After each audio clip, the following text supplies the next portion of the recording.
Oh my gosh, it fell off. Oh, it fell off.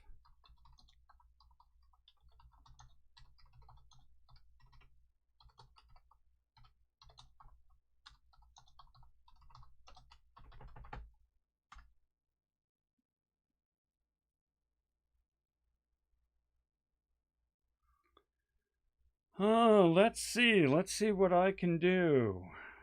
Let's see what I can do to bring things back in.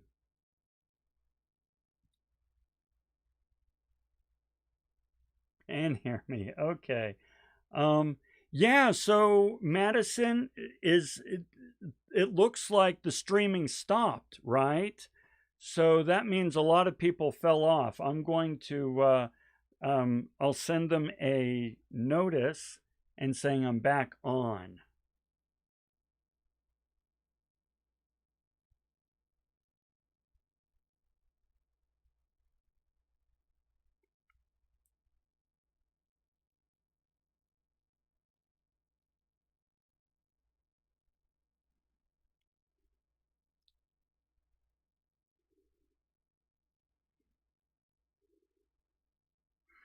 Okay, so let me send this out to the team. Don't think it was working at 11. Huh. Well, that's weird. Because we had people responding to my question about weekend and so forth. Okay, well, let's see what we can do.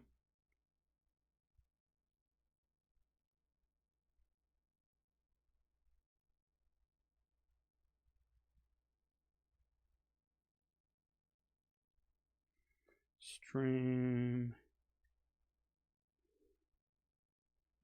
back up.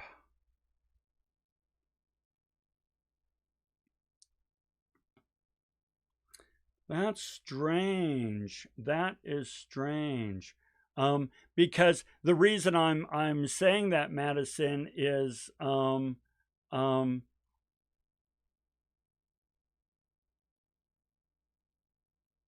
yeah, oh, I see. Gosh, I must not have pushed a button. I must not have pushed a button. Well, that means that I have some work to do to catch you guys up on the first thing that we just did, because I just did a whole lecture with Henri Fayol. But we'll get a few folks in, and then we'll go ahead and pick it back up. My extreme apologies. I just figured that since people were responding in the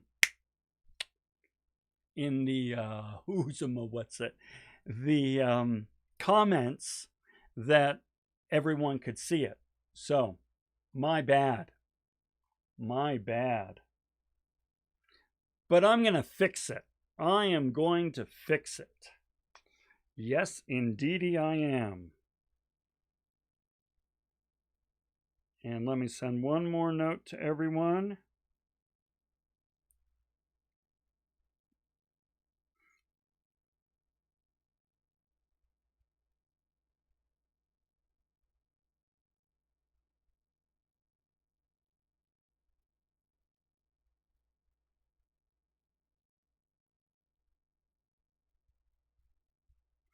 I'm going to say, don't worry. If you can't make it, I'm recording all over again.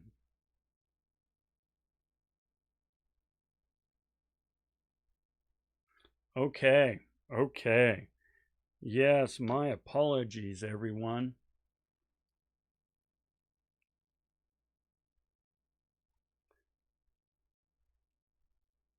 Okay, so this is what I'm going to do. I apologize. We're going to do a new welcome. Welcome. And I'm going to start over. Now, this does mean that, well, gee, Lon, the class started 40 minutes ago. Are we going to be 40 minutes late? No, what I'm going to do is I am going to record this and I'm going to keep it going. And that way, even if folks drop off because we are going late, you're still going to be able to pull it up on YouTube later on. Okay. So yes, I will be going late, but you do not need to go late. All right. I apologize for that. That was my bad. Okay. So great. Let's go ahead and get started up here. So, and come over here and we'll go to presentation. So what we're talking about this week is management as a science. Now, just to give you a little bit of context here, if you remember in the past, in our past lectures, we talked about how, well, you know what? Managers weren't really professional managers. They were just basically the sons and sons-in-laws and nephews, always a dude, right? The sons and sons-in-laws and nephews and cousins of the owner, right? And so managers were really just kind of seen as the person responsible for beating everyone to make sure that all the work got done, right? Management wasn't an art. It wasn't a science. There wasn't really any discipline to it. And it was a mess. Now, if you remember from last week, though, let's see, Andrew Carnegie said, hey, listen, dudes, we want to make money. We want to make a ton of money. And so, you know what? We should have the very best managers. We should have awesome managers. And so he felt like we need to bring more discipline to this. Well, a lot of people, a lot of his contemporaries agreed. And this is kind of the story this week about how the ideas of science started to be applied to management. And so with that, let's go ahead and jump into this. So we're actually going to do 3 readings today. We're going to do General and Industrial Management by Henri Fayol, Principles of Scientific Management by Frederick Taylor, and Methods of Influence and Control by Douglas McGregor. Now, I've got news for you. You are going to see the principles that these folks talk about very, very strong in today's workplace. And once again, back then, these were revolutionary ideas. These were like the newest of the new ideas. And yet today, they really dictate how we do a lot of things. So let's go ahead and jump into these guys. Henri Fayol, he was an engineer by trade, and he's kind of growing up in the Industrial Revolution. And he's looking around and kind of goes, you know what? I don't see a lot of discipline and systems in place for management. I see a lot of sons and son-in-laws and nephews and cousins out there managing, but all they're doing is carrying big sticks and whips. We need better training. We need better managers. And he felt that this was something very important and should be brought up for conversation. So when he wrote his book, he didn't so much start a theory as he said, here are some ideas that I want us to really think about. And so we're going to think about them today.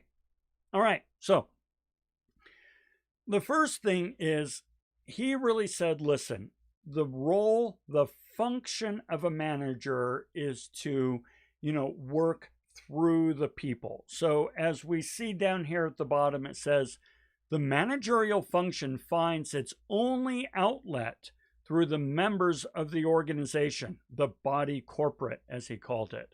While the other functions bring into play materials and machines, the managerial function operates only on the personnel. So what's he saying? Well, he says, listen, bringing people together to work for a common cause is really, really, really difficult. And if you want to bring the whole together such that the whole is greater than the sum of its parts, You need really good, awesome managers, and that needs to be their full-time job. Their job is to get the people together such that they can accomplish great things. And so this is what he says is the function of management. Okay. However, next few slides we're going to see there's nothing rigid or absolute to this. It's not like managing people is like operating a machine. It doesn't work like that. People are weird, squishy, strange things, and situations and circumstances are always changing. So let's read what he has to say and we'll talk through it. He says, the soundness and good working order of the body corporate depend on a certain number of conditions termed indiscriminately as principles, laws, and rules. He hates the ideas that these would be called laws and rules because they're not so rigid and absolute. For preference, I shall adopt the term principles while disassociating it from any suggestion of rigidity. For there is nothing rigid or absolute in management affairs. It's all a question of proportion. I want you to hold on to that. It's all a question of proportion, because what he's really introducing here is the idea of what we call today situational leadership. The type of management and leadership that you bring to bear will depend wholly on the situation, and situations are never the same. So let's keep going with what he says. Seldom do we apply the same principle twice in identical conditions. Allowance must be made for different changing circumstances, for men just as different and changing, and for many other variable elements. In other words, nothing's ever the same. You cannot step in the same river twice. Everything is changing, everything is dynamic, and so a good manager recognizes this and doesn't just apply blanket, generic, off-the-shelf solutions to every situation. So, therefore, principles are flexible and capable of adaptation to every need. And it is a matter of knowing how to make use of them, which is a difficult art requiring intelligence, experience, decision, and proportion. In other words, he says, listen, it's never the same situation twice. It's always changing. It's always dynamic. Therefore, a good manager recognizes that this is an art and that it requires intelligence, experience, decision, and proportion, meaning how do you gauge, how do you apply the principles, and to what degree? Okay, so he actually has a whole bunch of principles. We're not going to explore every one of these principles. I'm going to look at about 4 or 5 of them. We're going to look at unity of command, subordination of individual interests to the general interests, remuneration. I'll tell you what remuneration means. Scholar chain, the line of authority, and then initiative. Let's look at these. So the first one is number 4, unity of command. He felt very strongly that there should be one leader. There should be clear unity of command, one leader.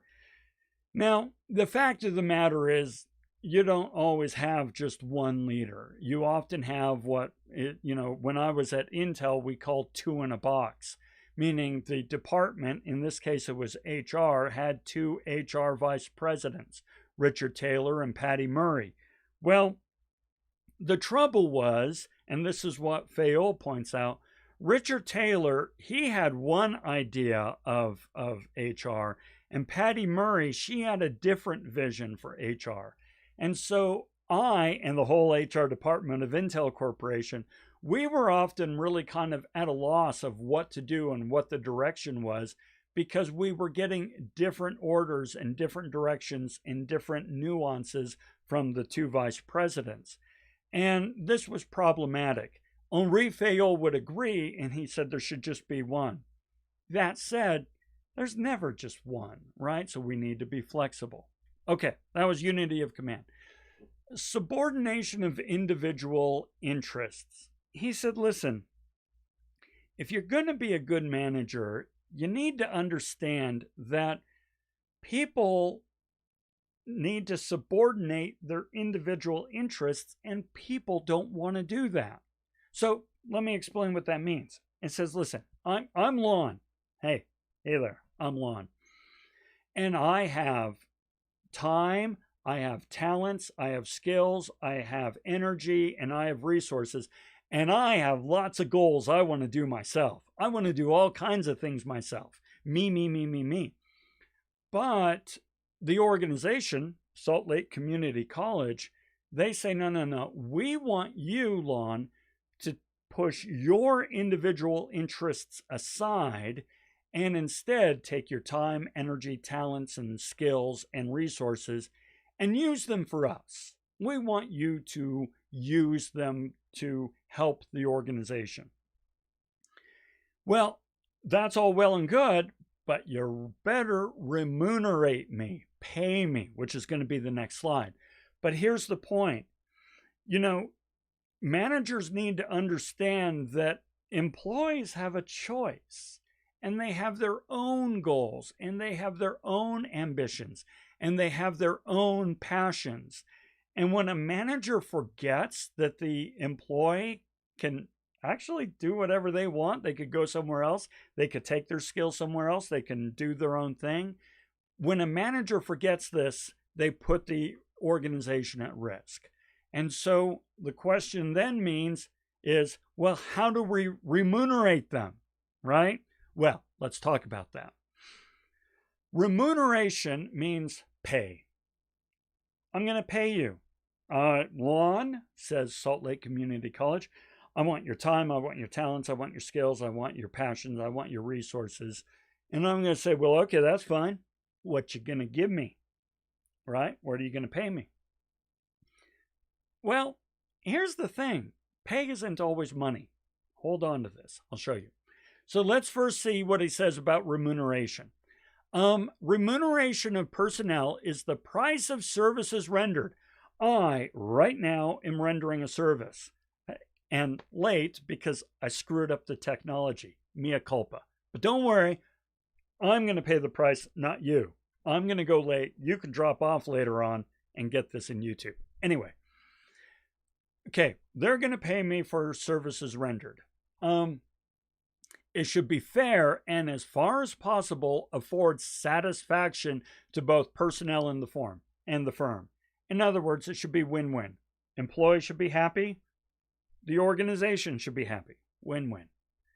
The rate of remuneration depends first on circumstances independent of the employer's will and the employee's worth. Okay, we're going to go in depth on this, but what does that mean? It says, well, things like cost of living, abundance or shortage of personnel, general business conditions, economic position of the business. These are independent of the company or the employee's skills. I'll go into detail. Bear with me. And after it depends on the value of the employee and the mode of payment adopted. All right, what does this mean? Well, I'm an HR professional. I have a PhD in organizational psychology, and I am a certified senior HR professional, SPHR certified with the Society for Human Resources, and I have 10, 20, 25 years HR experience. This is how we look at what Fayol just talked about when it comes to paying people. So let's say I'm hiring you. Well, there are some external factors that I need to take into account. Labor supply. If I really need someone, but there are not that many people who can do what I need done, I'm going to pay for it. On the other hand, if there's a ton of people in the labor market and I can hire anybody, I'm not going to pay that much. Geographic difference. Let's face it, paying somebody here in Utah is different than paying them in Oklahoma which is different than paying them in San Francisco. Okay, so these are external from my skills or your skills or the company. Competition, a lot of people want your skill. We're going to have to pay for it. We're going to compete for you. Industry health and image. I'll give you an example. If I were Google, you would rather take a job offer from Google than you would from Yahoo. Google, Yahoo. That's the only difference. Well, you know, with the industry health and image, you'd probably go for Google because they have a better industry health and image than Yahoo. And then collective bargaining, whether or not we're part of a union. Okay, that is external from the business or from the employee. But then I need to take into account things that are internal to you, right? Your training and education. That's why you're in school right now, right? You want additional training and education so you can make yourself more valuable to an employer. Good call. Skills, experience, performance, level of risk and responsibility. These are things that as an employer, I need to pay for, because when you bring these to the table, you bring value to the table. Okay, so this is what he's talking about. However, here's the thing about Fayol. He points this out, and he's absolutely correct, that it's not always about money. Now, trust me, I get it, guys. Money's important. Duh, hey, George, right? And in fact, early in your career until about midpoint in your career, money is a really strong driver. But the more you make, the less important money becomes when it comes to our motivation. Well, that's because we're really kind of we have two sides to our motivation, if you will. One is extrinsic motivation. The other is intrinsic motivation. Now, extrinsic motivation is, I'll do it if you pay me. I'll go to work, I'll lift that, I'll tote that, I'll do whatever you want me to do if you pay me. Because I need the ability to pay my bills, I need some health benefits, I need some level of financial security. So fine, whatever. If you pay me, I'll do it. That's extrinsic motivation. That's different than intrinsic motivation, which is, I'll pay you to let me do it. Now, yeah, you pay people so that they will let you do things you like to do. Give you an example. Do you golf? That's not cheap. Do you play video games? You got to subscribe to those things. Do you do sports? What hobbies, what activities, art and dance and who knows what, right? You have hobbies and activities that you enjoy doing that might be pretty expensive. So you are, in fact, paying other people to let you do it. That is intrinsic motivation. And these things give us a sense of self-identity, self-worth, social value, social connection, things like that. And Fayol says, listen, we need to understand how people are motivated in these ways. Now, there's a different theory. This is not Fayol, but it exemplifies what he's talking about. There's a theory out there called Herzberg's two-factor theory. And he says, when it comes to remuneration, there are hygiene factors and there are motivators. The problem is, people, we think these hygiene factors are motivators, but they are not. Let me show you what I mean. Hygiene. When you brush your teeth, you are not making your teeth healthier. You are preventing them from becoming unhealthy. However, if you stop brushing your teeth, they will become unhealthy. So brushing your teeth is a hygiene activity.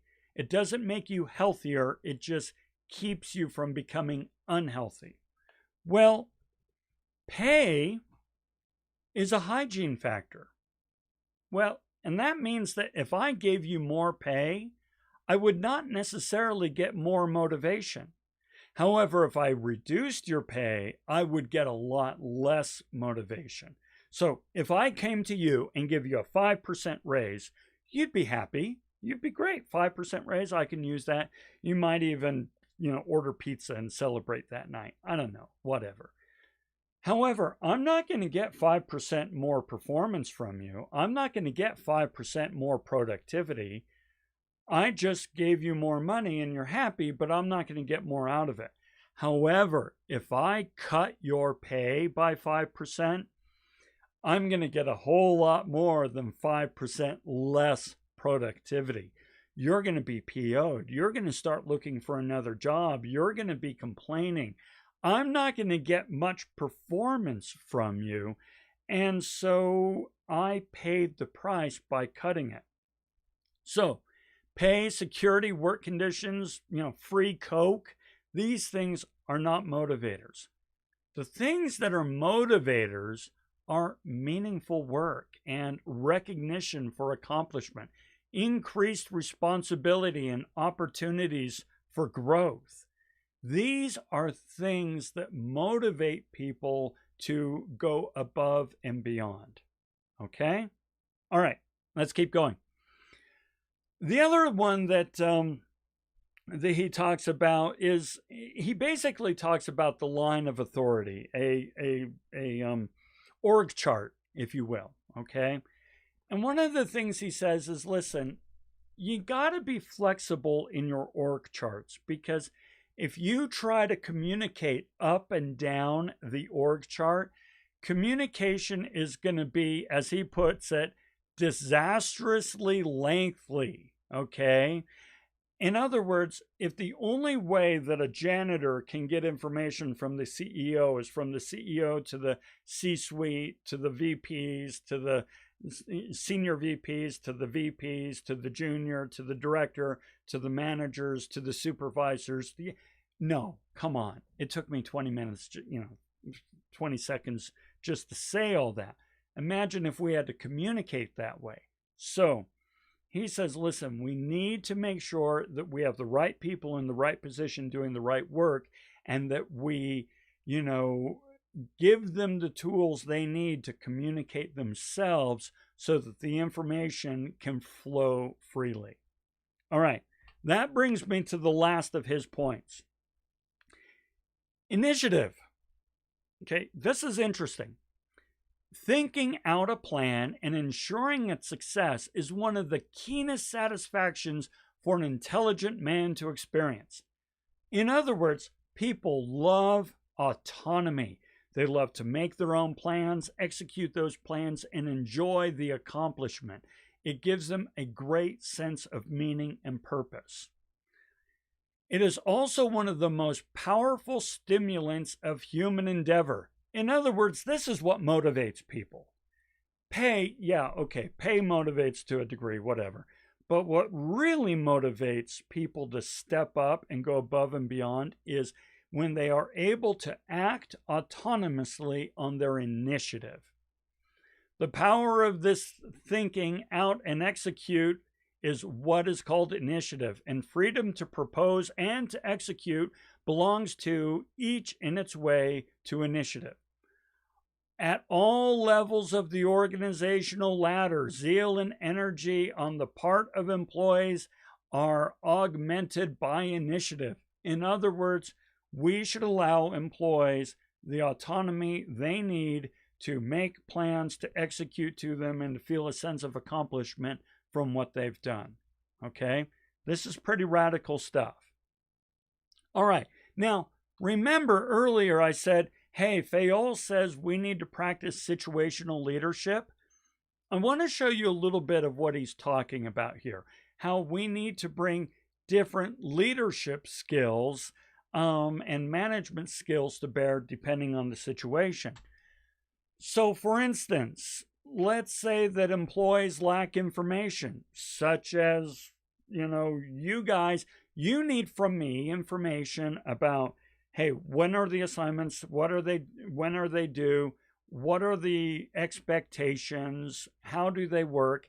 And so it is my job to educate, to give you the information and education you need to perform, to do very well.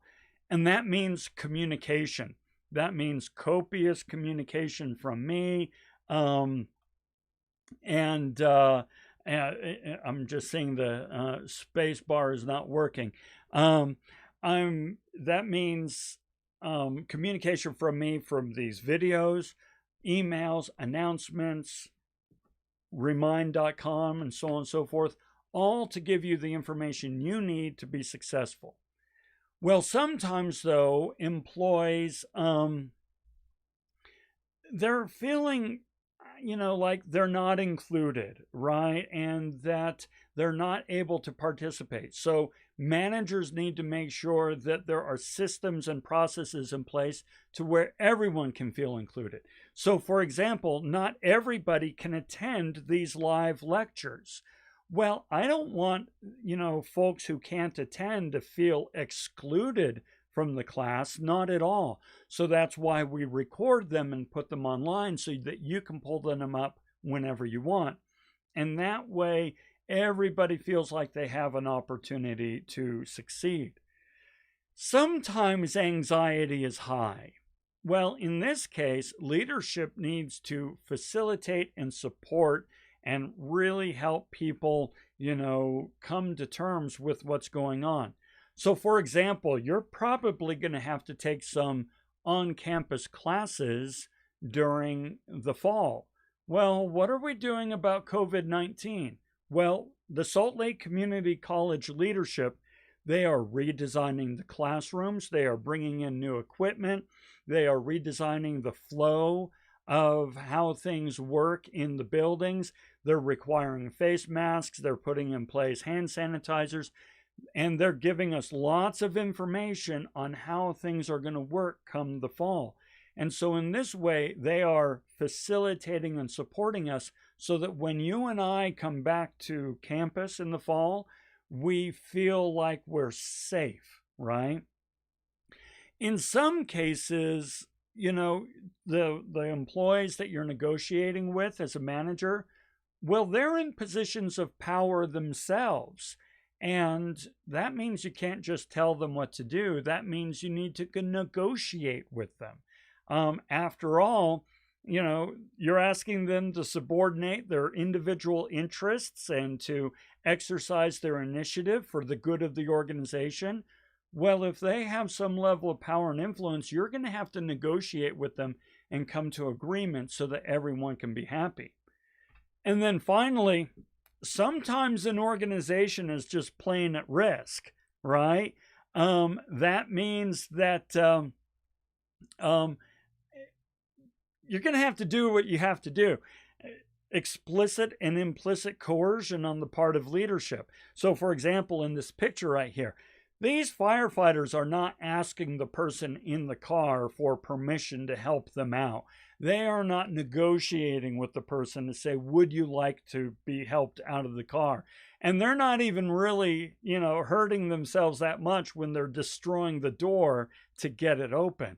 This is force. But when the organization is at risk, sometimes leadership and management needs to bring this power to bear.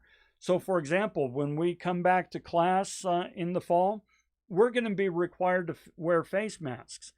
It's not an option. It's not a request.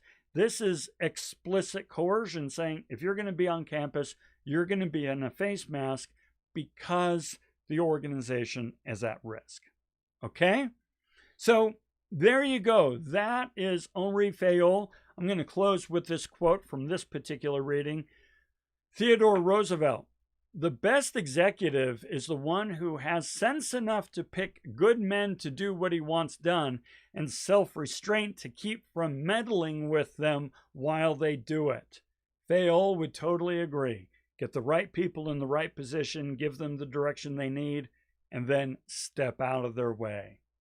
Okay, so this is what I want to do. Let's go ahead and take a couple-minute break, stand up and stretch if you have to hit the bathroom or anything like that. Here in 4 minutes, so at 12:15, I'll come back and we will get going on the principles of scientific management. Once again, when we start going late, if you have to drop off, I completely understand. It's gonna be recorded for you.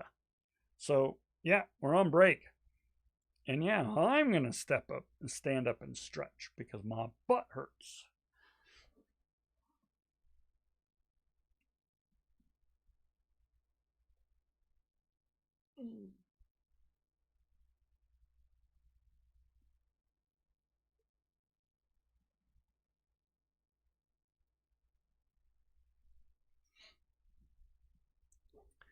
To make this whole situation work here, I use a stool rather than my regular chair, and so it starts to get sore after a while.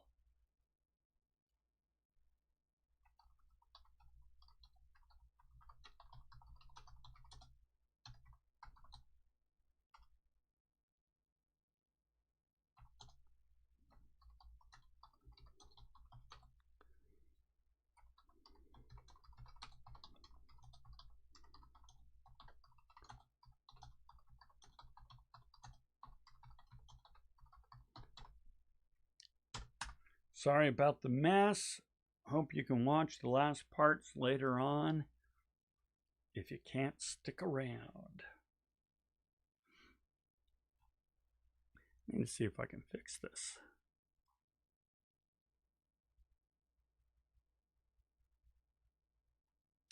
Yeah, I see what it is. I need to fix that. I'm trying to make some changes to the comments section here, but it's not working as well as I would like. I'm still learning. I'm still trying to figure out how to use all these tools and technologies well.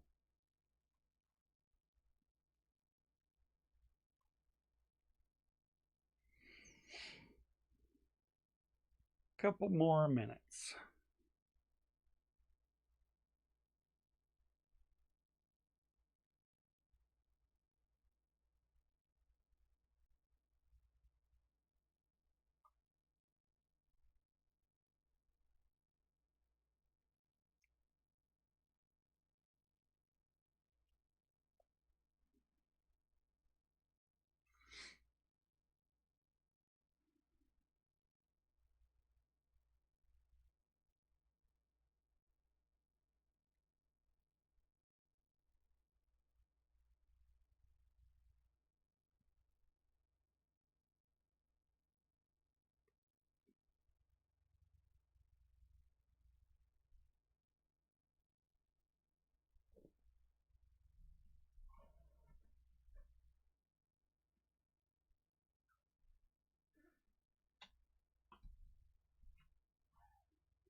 All right, let's do it.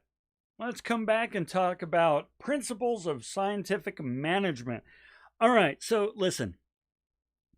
Fayol was really talking about the humanistic side, right? You need to give people initiative. You need to let them make their own decisions and find solutions and so on and so forth. Frederick Taylor doesn't believe any of that. Not a single thing, right? Which means, should we ignore him? No, because a lot of his principles are in practice today. He felt very well. Let's talk about him, right? So I come back over here. So he's a mechanical engineer by trade, which means he looks at every problem through the lens of a mechanical engineer. He saw no standardization in how workers did their job. Everybody was doing it their own way, and their way was not always the most efficient way. And this drove him nuts because he's an anal retentive mechanical engineer. He wanted standardization across the board. So he founded the idea of scientific management, applying scientific method to management. he really took the division of labor to the umpteenth degree, and he was really looking for how the way to make each individual step of a process as efficient as possible.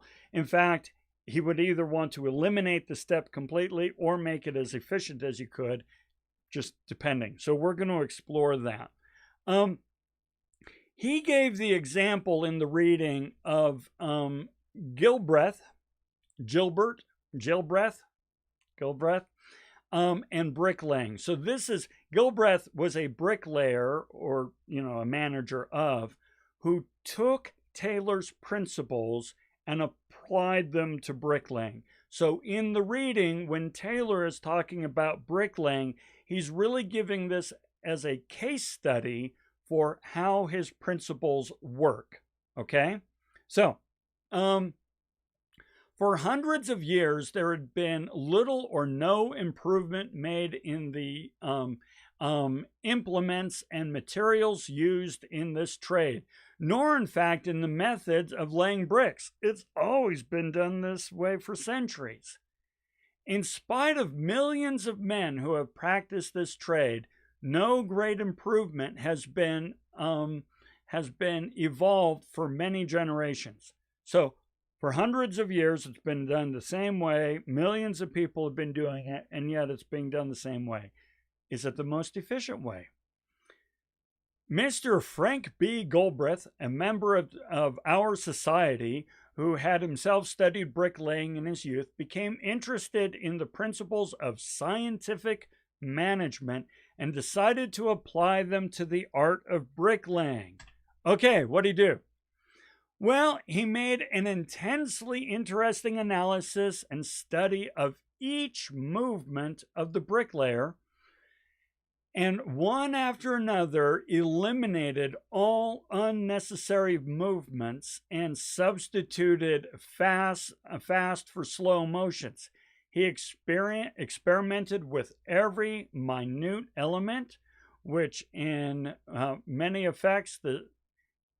any way affect the speed and the timing of the bricklayer.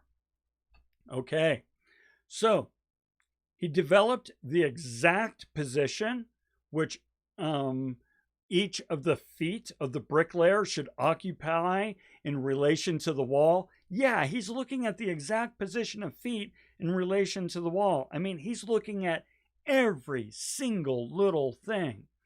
And so made it unnecessary for him to take a step or two toward the pile of bricks and back again each time the brick is laid.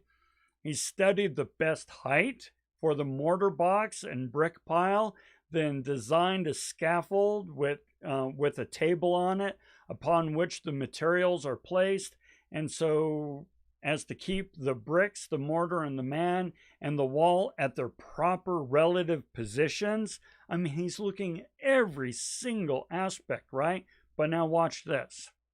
Through all this minute study of the motions to be made by the bricklayer in laying bricks under standard conditions, Mr. Gilbreth has reduced his movements from 18 motions per brick to 5, and even in one case to as low as 2 motions per brick.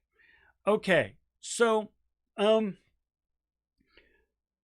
where do we see this? We see this all over the place today, right? I mean, all over the place. If you've ever worked fast food, you know that everything is set up in a very specific state, and that how you move about and how you make the product is the same in every single shop. This is done all over the place. This is what Ford then took and really implemented with extreme prejudice in his assembly lines, so that everybody is doing the exact same work, so the quality is increased, productivity is increased, and efficiency has increased. So even when you are in your job today, how the keyboard is set and how the chair is set and all that sort of stuff, and where the monitor is set, All these things are done with efficiency in mind. But one of the things he goes on to say here, and this is where he really differs from Fayol and from McGregor, who's coming up next. It is highly likely that many times during these years, individual bricklayers have recognized the possibility of eliminating each one of these unnecessary motions. But even if in the past he did invent one of Mr. Gilbreth's improvements, no bricklayer could alone increase his speed through their adoption, because it would be remembered that in all cases, several bricklayers together in a row work together in a row, and that the walls all around the building must grow at the same rate of speed. In other words, you're going to move at your lowest common denominator. If the wall needs to grow at the same level of speed, then whoever is slowest is going to decide what that speed is. No one bricklayer then can work much faster than the one next to him, nor has any one workman the authority to make other men cooperate with him and do the faster work, So in other words, individuals with initiative, as Fayol would talk about, they can't really make a difference here. This has to come from the top down. This is where the top need to make sure that everybody is following the exact same processes and being measured by the exact same metrics when it comes to success.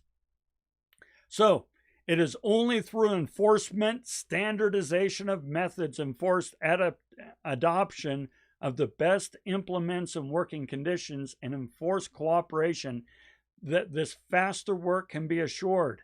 And the duty of enforcing the adoption of standards and enforcing this cooperation rests with management alone.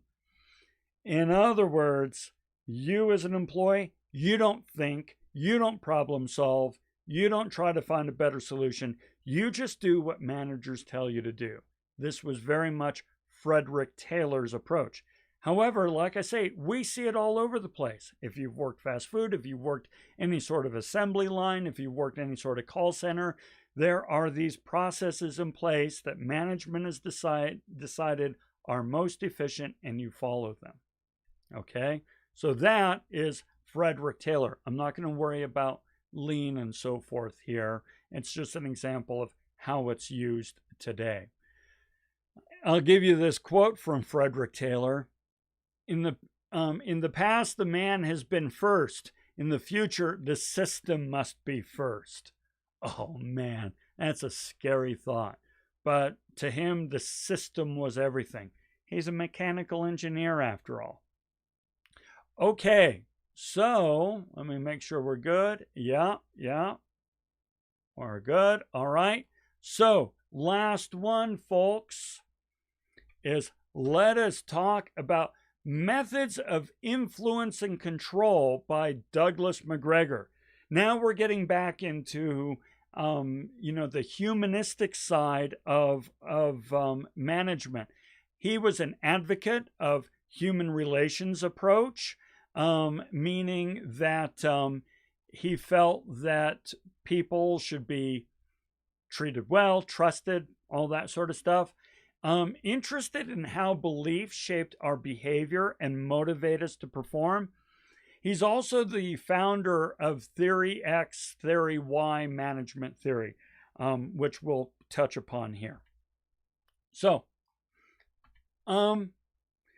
he would agree with Fayol,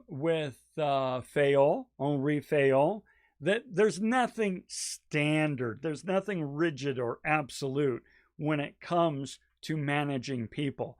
He lamented, and he says this, just how ridiculous it is.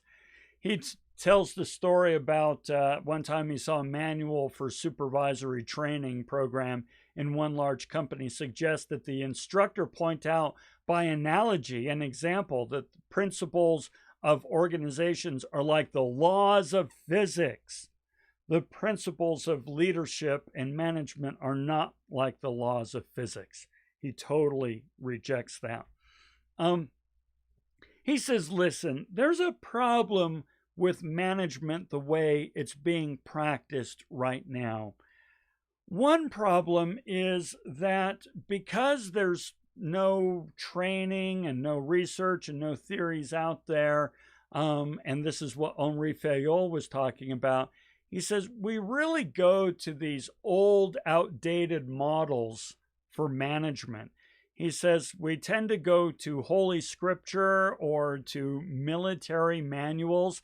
And even today, you can get The Art of War, and people say, oh, Art of War, it's this great management leadership book. No, it's not.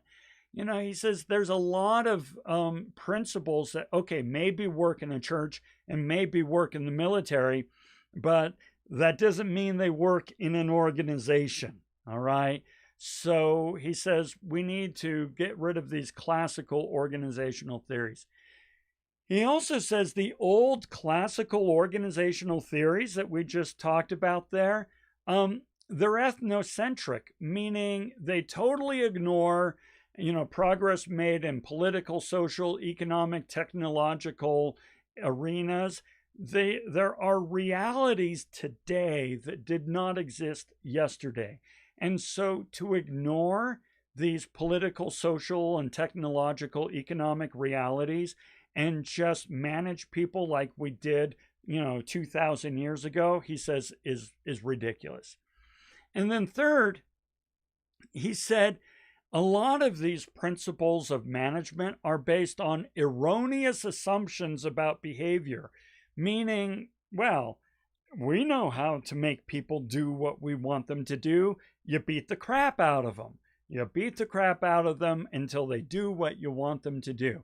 It's in the military. It's how it's done in the military. It's how it's done in the Bible. No. This is not what motivates behavior, as we've been talking about today. He says we need to move past this. So he says, and we've talked about this before, you really got to recognize that there's a high level of interdependence between management and employees, and we can't keep fighting each other, right? So Andrew Carnegie raised this concern in our last module last week, and McGregor here is saying the same thing. There's a high degree of interdependence. We can't keep fighting each other. And furthermore, he says, listen, authority can only take you so far. There are a lot of ways that employees can actually fight the power, if you will, especially as employees are highly skilled and highly marketable. They can find ways to resist. And we don't want to create a work environment where employees are constantly taking their skills and using them to find ways to resist leadership. We really need to have a good relationship in place. One of the things he talks about also is, how to use power and influence. He really says, and we're going to skip this one, that question. He really says, listen, there's two ways of looking, there's two forms of power. One is what he would call authority versus persuasion. Now, authority are things like legitimate or position power, or the ability to reward you, or the ability to take away something you like. So, for example, as a professor, I am in a level of position power because I am the professor in the class, and in the system that we call education and higher education, the level of professor is a stated position of power in a classroom. Okay, so I have that power. But I also have reward power, right? I can give you things that you want. I can give you points. I can give you insights into the reading. so that when you do the reading, it's easier for you to understand what you're seeing, because I did these videos to kind of help set the tone, if you will, to give you a context to understand what you see in the reading. I can give you additional support, and I can give you both synchronous and asynchronous support. These are things I can reward you with. But I can also take away things that you might find valuable. I could stop doing these lectures. I could spend time on these lectures talking about things at a more, vague level, and not give you the really specific direction for the readings. I can't take away points, but I can take away extra credit opportunities, right? So these are sort of authority types of power that I have in the classroom. However, there's a lot more to power than authority. Remember, he says there are types of power that we call persuasion. Persuasion is where we have things like expert power. So, for example, you know how at work, there's always that one person, and maybe it's you.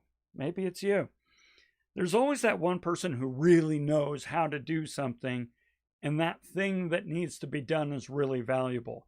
So this person may be fairly low on the totem pole, but they have some level of power and influence in the organization because they know how to do something that people want to have done. That's expert power. Then we have referent power. This is where others may perceive you as informed and charismatic and virtuous, and they want to be like you. They want to follow you. They want to associate with you. This is how endorsements work, right? When celebrities do endorsements of their product, this is based on referent power, because a celebrity doesn't know any more about this makeup or this underwear or this soda than you or I might, but we kind of revere them. We look up to them. We want to be associated with them, so we buy the product. That's referent power. And then we have network power, where I can perhaps exercise some level of influence over you because you want access to my network. So for example, there may be a day where you want a recommendation or a referral from me for a job or a scholarship or a program or something like that. Well, you want access to me because of who I am and my network. When you're looking for a job, you'll want to access my network. So I have some additional level of influence because I have that network that can benefit you. Not going to worry about this because there you go. So I apologize for running through the last part of this because I messed up on the technology, but trust me, we set everything up for you. You now have all the information you need to be successful as you go through the readings, pull out these key points, and go through the quizzes and the discussions. So it doesn't look like I still have one with me, right? But that's okay. I made the deal. So if you have any questions, whoever is left, go ahead and jump on in, or just let me know that you're good, and we'll go ahead and wrap things up. Thank you very much for sticking with me, guys. Thank you very much for watching the video afterwards so you can get the information you need, and we'll talk to you again soon. We'll see ya.